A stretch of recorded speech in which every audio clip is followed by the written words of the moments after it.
Hi guys, so this is just a very quick video because I had to share with you. I've talked to you before about this amazing cuboctahedron that you can see it within the flower of life, and actually it's more obvious within Metatron's cube.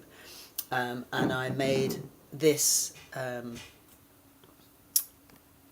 shape, this version of it, with this kit to try to work it out for myself. So it is a triangle at the top and triangle at the bottom, and then it has 3 sets of triangles and 3 sets of triangles, and then that leaves a square, or sometimes a rectangle slightly, at the side.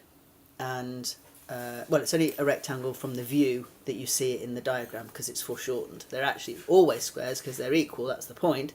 But if you look at it in like that, it looks, because it's foreshortened, I'm trying to get it right, they look like rectangles, but they're not. They're equal squares.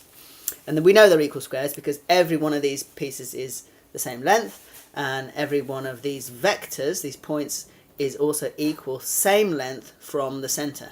Okay, so we know that they're all the same length sides. What was important about it? Well, what's important about it is that it represents the forces within the black hole, within the center of the torus, where the vortices meet and cross. If we've got a double torus, this shape represents how, when the forces all come together, how they meet at equal kind of propulsion, equal force at the center.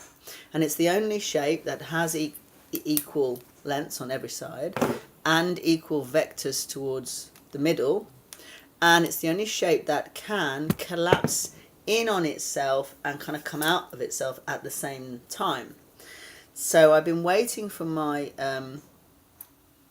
mobile one to come, and it came today.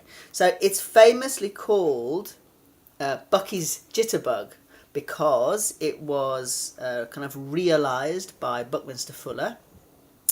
And it has a specific reason why it's called a jitterbug, and I'm going to show you now why. So here is my one all the way from Australia that actually had to pay a lot of import tax on as well. Okay, so the important thing about it is that with all of these edges and nodes and vectors all being equal, it can collapse in on itself and make all kinds of different shapes. Even to the point where we can fold it flat, and we can fold it into this shape, and we can do all sorts with it. The reason it's called a jitterbug is if you take 2 triangles, so let's put top and bottom, and I'm not going to twist, I'm going to literally push down. As I bring the forces down, it will twist.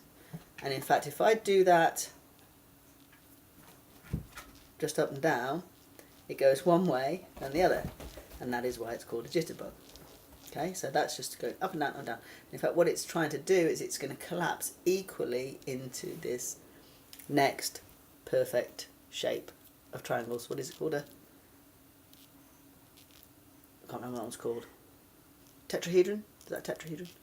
So it naturally does that. So this represents this equal forces, and of course what's happening is the spiraling of the energy as those forces all come together.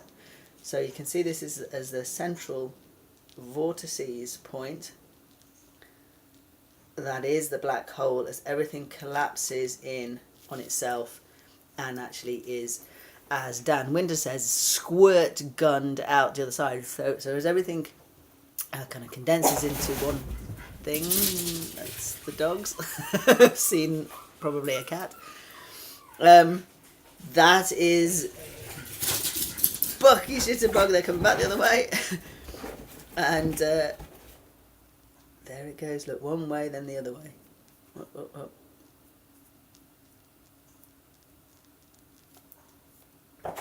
Awesome. Okay, I'm going to have to let the dogs out.